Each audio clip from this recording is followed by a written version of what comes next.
Ukrayna qoşunları cənub-şərqi Zaporizhzhia vilayəti ərazisində yerləşən Dobropilya kəndinə daxil olmağa cəhd edən Rusiya ordusunun bir bölməsinin hücumunun qarşısını uğurla alıb. Əməliyyat Ukraynanın 33-cü ayrı hücum alayının 3-cü hücum batalyonu tərəfindən 1-ci ayrı hücum alayı və digər qonşu bölmələrlə birgə həyata keçirilib. Rusiya qoşunlarının böyük hücum qrupu Dobropilyaya növbəti hücumun planlaşdırıldığı yerləşmə nöqtəsinə çatmaq məqsədilə ZIL-131 yük maşınında hücuma göndərilmişdi. Lakin Ukrayna hərbçiləri birinci şəxs baxışlı FPV, dronlar və artilleriya vasitəsilə qrupu tamamilə məhv ediblər. Sosial şəbəkələrdə yayılan video görüntülərdə Rusiya hədəflərinə endirilən dəqiq hava zərbələri, ardınca isə partlayış və yanğınlar əks olunub. Kadrlarda Rusiya hərbi qulluqçularının hava zərbələri nəticəsində məhv edilməsi də görünür.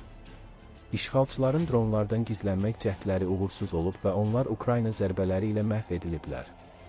33-cü hücum alayı Facebook səhifəsində yaydığı bəyanatda bildirib ki, yaxın koordinasiya, sürətli qərar vermə və dəqiq icra işğalçılara heç bir şans qoymadı. Alay vurğulayıb ki, Dobropilya Ukrayna müdafiə qüvvələrinin nəzarəti altında qalır və ərazidəki Rusiya bölmələri tamamilə məğlub edilib. Dobropilya kəndi Hulyaypol istiqamətində cəbhə xəttində mübahisəli ərazi olaraq qalır, lakin hələ də Ukrayna qüvvələrinin nəzarətindədir. Ukraynalı komandirlər Rusiya tərəfinin kəndin ələ keçirilməsi ilə bağlı iddialarını dəfələrlə təkzib ediblər. Onlar bu cür məlumatların yalan təbliğat olduğunu bildirərək, kəndin kənarlarına çata bilmiş kiçik Rusiya kəşfiyyat və ya diversiya qruplarının kəndin daxilinə daxil olmadan zərərsizləşdirildiyini açıqlayıblar.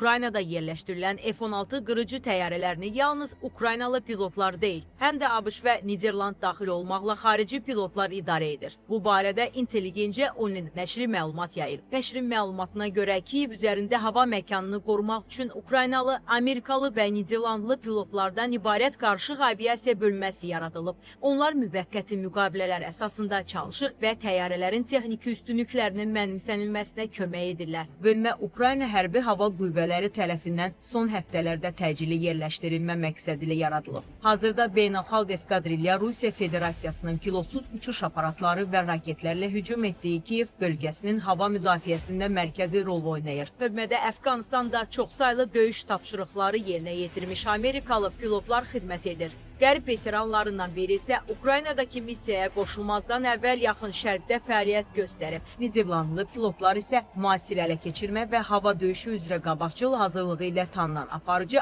Avropa hava döyüş məktəblərindən gəlirlər. Intelligencja Online bildirir ki, Ukraynalı pilotlar ənənəvi komanda zəncirinə inteqrasiya olunduğu halda qərb veteranları ixtisaslaşmış podratçılar statusuna bənzər müvəqqəti müqavilələrlə fəaliyyət göstərirlər. Bu müqavilələr 6 aylıq rotasiyanı əhatə edir və əməliyyat ehtiyaclarına uyğun olaraq uzadıla bilər. Beynəlxalq F-16 pilotları tez-tez gecə saatlarında Rusiyanın hücumları zamanı patrol uçuşları həyata keçirir ki, havadakı təhdidlərə daha sürətli reaksiya versinlər və radar örtüyünü maksimum səviyyədə təmin etsinlər. Nəşr qeyd edir ki, qərb veteranlarının Ukraynanın hava müdafiə strukturuna ən mühüm töhfəsi yüksək dəqiqlikli qırıcı sensorlarından, xüsusilə Lockheed Martin şirkətinin istehsalı olan sniper hədəfləmə modulundan istifadə üzrə təcrübə və bacarıqlardır. Ultra yüksək dəqiqlikli elektrooptik və infraqırmızı sistem uzaq məsafədən identifikasiya, sürətli hədəflərin izləməsi və əlverişsiz hava şəraitində zərbə endirilməsi üçün istifadə olunur. Daş qərargaha yaxın bir neçə mənbənin sözlərinə görə Ukraynalı ekipajlar bu texnoloji komponentlər barədə müəyyən anlayışa malik olsalar da, qərb sistemləri ilə uzunillik təcrübə çatışmazlığı səbəbindən bilikləri qismən olub. Intelligencja Online əlavə edir ki, beynəlxalq eskadrilya demək olar ki, hər gün Rusiya hava zərbələrinin qarşısının alınmasına kömək edir. Xüsusilə kalibr və X-101 raketlərini, Giran-5 pilotsuz aparatlarını və digər hədəfləri ələ keçirir. Həmçinin bildirilir ki, Qərb ekipajları sniper hədəfləmə konteynerlərindən uzaq məsafəli hədəf aşkarlanması və izləməsi üçün istifadə üzrə təlim keçiblər. Ukraynalı pilotlar isə bu avadanlıqdan istifadəni hələ də öyrənirlər. Ukrayna prezidenti Volodimir Zelenski daha əvvəl Qərb tərəfdaşlarından yeni F-16 partiyasının gəldiyini açıqlasa da, təhvil verilən təyyarələrin sayını açıqlamayıb. Bundan əvvəl media Niderlandın Ukraynaya F-16 pilotları üçün təlim simulyatorları verəcəyini bildirmişdi. ABŞ Müdafiə Nazirliyi isə Ukraynada daxil olmaqla F-16 qırıcılarının texniki xidmətinə dair 235,4 milyon dollardan çox məbləğdə müqavilə imzalayıb.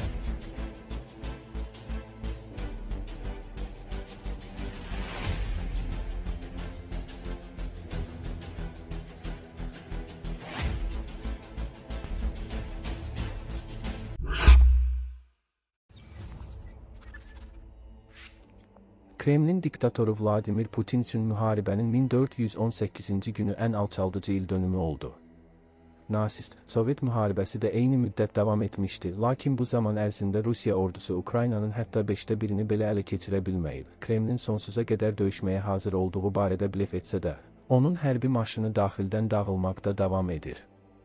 Bunu 36 illik təcrübəyə malik hərbi analitik, silah sistemləri üzrə ekspert və Casimir Pulaski Fondasyonunun tədqiqat direktoru Reuben Johnson 95 üçün yazdığı məqalədə bildirib. Rusiya silahlı qüvvələr balansını dəyişə biləcəyinə dair demək olar ki, heç bir əlamət göstərmir. Putinin yeganə ümidi qərbi blef və şantaj yolu ilə Kiyevi ədalətsiz sülh sazişinə məcbur etməyə vadar etməkdir ki, bu saziş Moskvanın güc yolu ilə ələ keçirə bilmədiyi əraziləri ona təhvil versin. Rusiyanın qalib gələ bilməməsinin 3 səbəbi var. 2011-ci ildən bəri Rusiya ordusunun modernləşdirilməsi üçün 100 milyardlarla dollar ayrılıb, lakin bu vəsaitlərin böyük hissəsi Müdafiə Nazirliyindəki qruplaşmalar tərəfindən mənimsənilib.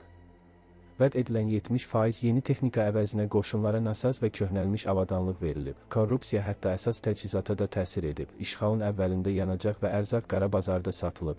Nəticədə Kiyevə doğru irəliləyən kolonlar döyüşsüz şəkildə dayanıb. Rusiya şəxsi heyətin sayını, sursat ehtiyatlarını və texnikanın işlək vəziyyətini qoruyub saxlamaq baxımından artan çətinliklərlə üzləşir. Buradan çıxarılan əsas dərs odur ki, müdafiə sektorunda 10 illiklər boyu yığılan problemləri bir gecədə aradan qaldırmaq mümkün deyil. Moskvanın bu problemləri həll edə bilməməsi onun hərbi maşınının ləngimasının və kampaniyanın tükəndirmə müharibəsinə çevrilməsinin əsas səbəbidir.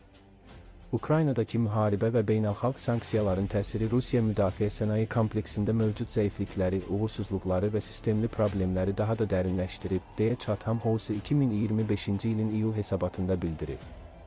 Hər halda, müharibə Putin üçün strateji fəlakət olub, bunu Royal United Services İnstitutu qeyd edir.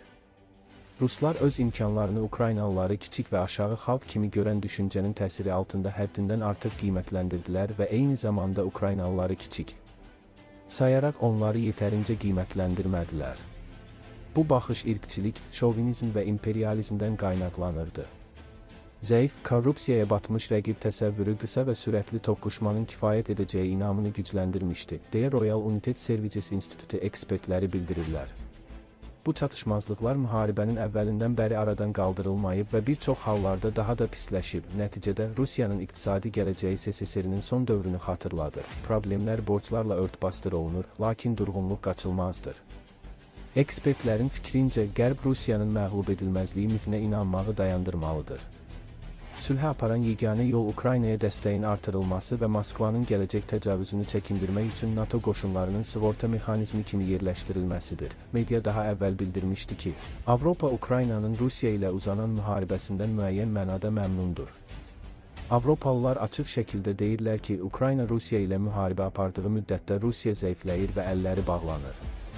Buna görə də Avropa öz silahlı qüvvələrini islah etmək, modernləşdirmək və maliyyələşməni artırmaq baxımından özünü təhlükəsiz və inamlı hiss edə bilər. Bunu Ukrayna silahlı qüvvələrinin hərbçisi Kirilo Sazonov bildirib.